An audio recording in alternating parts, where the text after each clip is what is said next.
नमस्कार, आप देख रहे हैं इंडिया न्यूज। मैं हूं अबुल नस्र इकबाल। बड़ी खबर से शुरुआत करते हैं और इस वक्त की बड़ी खबर आ रही है पटना से। पटना में नीट पेपर लीक मामले में एक बड़ा खुलासा हुआ है। बिहार में करीब 35 छात्रों तक सॉल्व्ड क्वेश्चन पेपर पहुंचा था। ये सूत्रों के हवाले से खबर आ रही है। 35 से 40 लाख रुपए में हुई थी पेपर की डील, ये भी सूत्र बता रहे हैं। इसके अलावा 35 छात्रों को उत्तर के साथ रटवाया गया था ये प्रश्न पत्र, यानी पेपर दिखाया गया, उसके बाद जो जो सवाल इसमें आए थे, जो जो प्रश्न इसमें पूछे गए थे, उनको रटवाया गया उन छात्रों को। 30 जुलाई तक सीबीआई की रिमांड पर है आरोपी बंटी। और ये सूत्रों के हवाले से जो खबर आ रही है, 35 छात्र थे ऐसे पटना से ही जिनको ये क्वेश्चन पेपर रटवाया गया था, जवाब के साथ रटवाया गया था। आपको बता दें कि 35 से 60 लाख रुपए में पेपर की डील हुई थी, यानी वो पेपर दिखाया गया था, उनको रटवाया गया था। 35 छात्रों को पटना में ही रटवाया गया था पेपर। तो पटना से नीट पेपर लीक को लेकर ये बड़ा खुलासा सामने आ रहा है। सूत्रों के हवाले से खबर आ रही है बिहार में ये छात्रों तक पहुंचा, करीब 35 छात्रों तक ये सॉल्व पेपर पहुंचा था, यानी पहले ही सॉल्व कर लिया गया था, उसके बाद ये आंसर्स रटवाए गए थे इन छात्रों को। 35 से 60 लाख रुपए में ये डील हुई थी और लगभग 35 छात्रों को ये पेपर दिखाया गया था। इन छात्रों के परीक्षा केंद्र गुजरात के गोधरा, लातूर, झारखंड के हजारीबाग और बिहार के पटना जैसे शहरों में थे। सूत्रों के अनुसार सिर्फ पटना में ही 35 छात्रों को उत्तर के साथ प्रश्न पत्र देकर रटवाया गया। और रितेश इस वक्त मेरे साथ जुड़ गए हैं। रितेश, क्या अपडेट इस खबर पर है? देखिए, सबसे बड़ी बात है कि सीबीआई की इन्वेस्टिगेशन काफी तेजी से आगे बढ़ रही है। कल धनबाद से एक और जो आरोपी है बंटी, उसकी गिरफ्तारी हुई है और उसकी गिरफ्तारी के बाद काफी महत्वपूर्ण जानकारी उससे मिली है। उसके मोबाइल फोन से कई सारे डॉक्यूमेंट्स मिले हैं, कई सारी लीड्स सीबीआई को मिली हैं और एक महत्वपूर्ण जानकारी ये मिली है कि बिहार में तकरीबन 35 ऐसे छात्र थे जिनके पास question paper, solve question paper समय से पहले पहुंच गया था। अब सीबीआई की टीम उन लोगों के पास भी पहुंचने वाली है और जो आंकड़ा आ रहा है, जो सोर्सेज है हमारे, उनका कहना है कि तकरीबन 150 से ज़्यादा जो छात्र हैं पूरे देश में, चाहे वो गोधरा की बात कर लें, वो हरियाणा की बात करें, महाराष्ट्र की बात करें या फिर राजस्थान की बात करें, झारखंड की बात करें, तो 150 से ज़्यादा ऐसे छात्र हैं जहां पर क्वेश्चन पेपर पहले पहुंचा हुआ था। अब सीबीआई ऐसे तमाम लोगों को चिन्हित कर रही है और आने वाले दिनों में इन लोगों की परेशानी बढ़ने वाली है। एक और जानकारी है कि जो सौदा हुआ था वो तकरीबन 35 लाख रुपए से लेकर 60 और 70 लाख रुपए तक के बीच में हुआ था और इसमें कई सारे जो हैं रियायतें भी दी गई थी जो अभ्यर्थी थे। जी रितेश, ये कैसे रटवाया गया था? क्या इन छात्रों को किसी खास सेंटर में बुलाया गया था, किसी खास जगह बुलाया गया था, वहाँ पर ये पेपर रटवाया गया था? कितनी देर पहले इस एग्ज़ाम से कितनी देर पहले ये पूरी कार्रवाई इन लोगों ने की थी? इस बारे में कुछ खुलासा हुआ है? बिल्कुल, देखिए, ये तो सबसे पहले था कि पटना का लर्न प्ले स्कूल, जहां पर पहले दिन से ही ये बात निकलकर सामने आ रही थी कि तकरीबन 30 से 35 जो छात्र थे उन्हें परीक्षा से ठीक एक दिन पहले, यानी 5 मई को परीक्षा हुई थी, 4 मई को इन सभी लोगों को क्वेश्चन पेपर रटवाया गया था।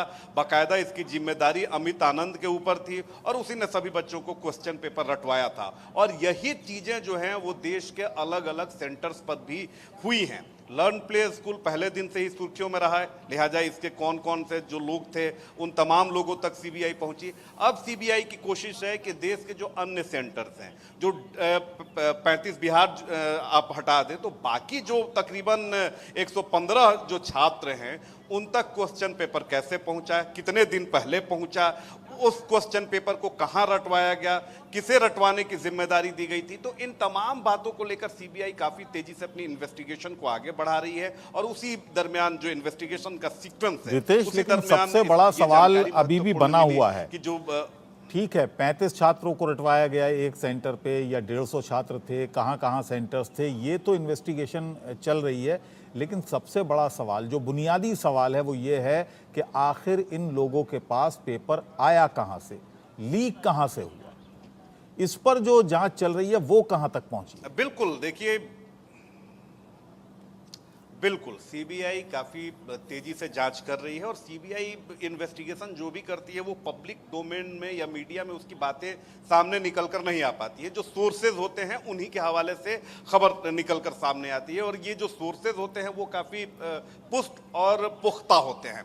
तो उसी सोर्स के हवाले से ये खबर निकल कर सामने आ रही है और इसमें देखिए बार बार इंडिया न्यूज़ हमने पहले दिन से ही कहा है कि इसमें एनटीए के अधिकारियों की मिली भगत है और जब तक उनके खिलाफ पुख्ता साक्ष्य सबूत नहीं मिलेंगे सीबीआई की टीम उन तक कार्रवाई करने में थोड़ा वो बैकफुट पर दिख रही है और यही कारण है कि सीबीआई की टीम जो सॉल्वर सरगना है संजीव मुखिया उसकी गिरफ्तारी के लिए देश के अलग अलग हिस्सों में लगातार लंबे समय से रेड कंडक्ट कर रही है क्योंकि जब वो पकड़ में आएगा तभी ये पता चल सकेगा कि क्वेश्चन पेपर आखिर कहाँ से निकला, कैसे लीक हुआ, छापखाने से लीक हुआ या एनटीए के अधिकारियों की मिली भगत है। एनटीए में जो अधिकारी बैठे हुए हैं वो कौन कौन से ऐसे लोग हैं। तो इसीलिए सीबीआई की टीम काफी तेजी से इन्वेस्टिगेशन को आगे बढ़ा रही है और संजीव मुखिया की गिरफ्तारी के लिए लगातार वो जैसे जैसे रितेश जांच आगे बढ़ रही है और एक के बाद एक खुलासे हो रहे हैं, क्या ये भी संभावना है कि कुछ और गिरफ्तारियां हों आने वाले समय में?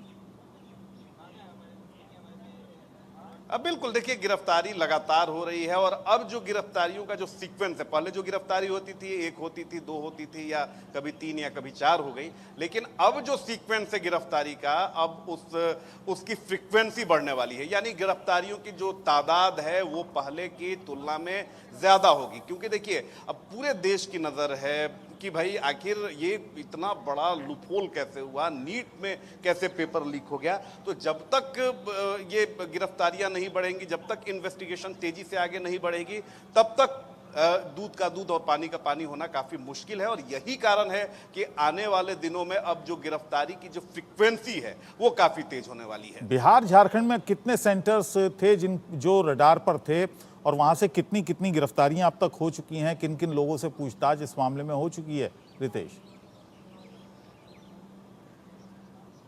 देखिए बिहार और झारखंड की क्यूमुलेटिव बात करें तो तकरीबन यहाँ पर 22 से ज़्यादा लोगों की गिरफ्तारी हो चुकी है और उनसे लगातार पूछताछ हो रही है और ख़ास तौर पर देखिए पटना में कोई ऐसा सेंटर नहीं है जिसकी इन्वॉल्वमेंट निकलकर सामने आई हो।